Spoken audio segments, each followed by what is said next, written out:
में कि कैसे हमारी कंट्री में जो प्रोडक्शन एग्रीकल्चर की वो इंक्रीज की गई। तो हमने देखा था कि उसके लिए गवर्नमेंट ने एक इनिशिएटिव उठाया था ग्रीन रेवोल्यूशन, जिससे जो हमारी एग्रीकल्चर के अंदर जो प्रोडक्शन थी उसको इंक्रीज किया गया।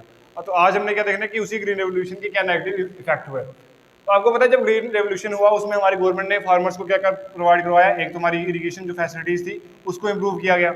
दूसरे जो केमिकल्स वगैरह हो गए जिसमें फर्टिलाइजर्स वगैरह कहते हो, फर्टिलाइजर्स वगैरह क्या किए गए, प्रोवाइड करवाए गए।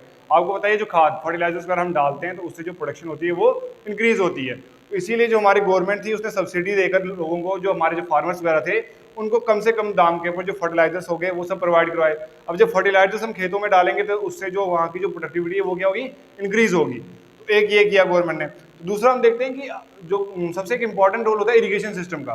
ठीक है, अगर आपको प्रोडक्शन इंक्रीज करनी है तो जैसे आपके भी एरिया में देखते हो आप नहरें वगैरह जा रही हैं तो नहरों से पानी पहुंचता है खेतों तक। तो कई जगह पर तो नहरों से पहुंच जाता है, कई जगह पर नहरें वगैरह नहीं होती। तो वहां पर कैसे पहुंचाया जाता है पानी, ट्यूबवेल से। ठीक है, ट्यूबवेल कैसे चलता है, इलेक्ट्रिसिटी से। और एक और सिस्टम, एक और तरीके से पानी पहुंचाया जाता है, वो आपकी आ गई जो आप मोटर्स वगैरह लगाते हो। कि जब आप मोटर वगैरह लगा रहे हो तो उससे कौन सा वाटर यूज कर रहे हो, आप ग्राउंड वाटर यूज कर रहे हो किसके लिए, इरीगेशन सिस्टम के लिए। अब ग्राउंड वाटर क्या है, एक लिमिटेड सोर्स है। ठीक है, ये नहीं कि अनलिमिटेड पड़ा हुआ है। आप ग्राउंड वाटर को अगर आप एक्सेसफुली यूज करोगे तो जो ग्राउंड वाटर का जो टेबल है वो डे बाय डे क्या होता जाएगा, डिक्रीज होता जाएगा। जब वो डिक्रीज हो जाएगा तो हमको फ्यूचर में क्या प्रॉब्लम फेस करनी पड़ सकती है, वाटर की। तो ये दो हमको मेजर प्रॉब्लम्स फेस करने को मिली। अब जब हम केमिकल्स वगैरह यूज कर रहे हैं, ठीक है, लैंड में, उससे क्या होता है, जो सॉइल की जो फर्टिलिटी होती है वो क्या होती है, डिक्रीज होती है। तो ये दो नेगेटिव इफेक्ट देखने को मिले हमको किसके, ग्रीन रेवोल्यूशन के। एक तो जो हमारी सॉइल की फर्टिलिटी थी वो क्या होगी, डिक्रीज होगी। दूसरी जो हमारा ग्राउंड वाटर है उसका डिप्लीटेशन होता गया डे बाय डे।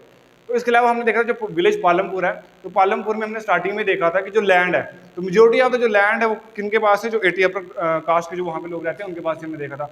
और जो मेजोरिटी ऑफ द जो लोग थे उनके पास बहुत कम क्या लैंड है। तो हमने यहाँ से ये भी देखा कि जो लैंड है, लैंड जो वहाँ पे है अनइवनली क्या डिस्ट्रीब्यूटेड है, लैंड सभी में इक्वली डिस्ट्रीब्यूटेड नहीं है। तो आपका नेक्स्ट टॉपिक वही है लैंड के रिलेटेड, कि लैंड वहाँ पे कैसे डिस्ट्रीब्यूटेड है।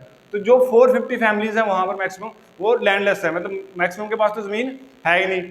और उसके बाद कुछ जो फैमिलीज हैं उनके पास जो जमीन है 2 हेक्टेयर से कम है। ठीक है, स्मॉल फार्मर्स हैं, उनके पास छोटे छोटे प्लॉट ऑफ लैंड है, उसी के ऊपर वो क्या करते हैं, काम वगैरह करते हैं। और जो 60 जो वहाँ की जो फैमिलीज हैं वो क्या मीडियम रेंज के अंदर आती हैं, जिनके पास 2 हेक्टेयर से ज्यादा क्या लैंड है। और कुछ जो फैमिलीज है उनके पास 10 हेक्टेयर से क्या ज्यादा जमीन है, जिनको हम लार्ज फार्मर्स की कैटेगरी के अंदर रखते हैं। अब मैंने पहले भी बताया था कि कल जो 50% वहाँ 50% से भी ज़्यादा, ठीक है, वहाँ की जो पॉपुलेशन है वो किसके ऊपर डिपेंडेंट है, एग्रीकल्चर के ऊपर डिपेंडेंट है। जब एग्रीकल्चर के ऊपर डिपेंडेंट है तो जिन लोगों के पास ज़मीन नहीं है तो वो क्या करते होंगे, वो कैसे अपनी रोज़मर्रा की जो ज़िंदगी है उसको फुलफिल करते होंगे। अगर सिंपल सी बात है, आप अगर बड़े किसान हो, और जिस टाइम की हम बात करें, कोई बड़ा किसान होता तो उसके पास इतना टाइम नहीं था और उसके पास 10 हेक्टेयर से ज़्यादा की ज़मीन है, वो खुद जाके वहाँ पर काम करे।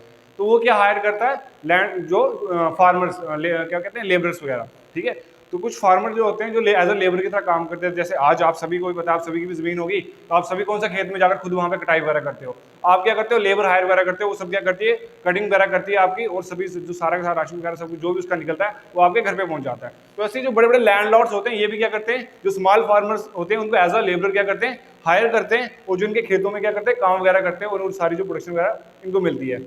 और जो तो वैसे इनका काम चलता है। अब कुछ ऐसे भी हो गए जिनके पास तो लैंड है ही नहीं, ठीक है, जो लैंड नहीं, काम भी नहीं कर रहे, ठीक है, जिनको खेती बाड़ी का काम ही नहीं आता, तो वो क्या करते हैं, अदर प्रोफेशन। जैसे आपके भी गांव होंगे, कहीं पर किसी ने शॉप डाल दी, ये अदर एक्टिविटीज आ गई। तो पालमपुर में हमने तो मेन तो देख लिया क्या, फार्मिंग है। तो फार्मिंग में भी हमने देख लिया कुछ लार्ज फार्मर्स हैं, कुछ छोटे फार्मर्स हैं।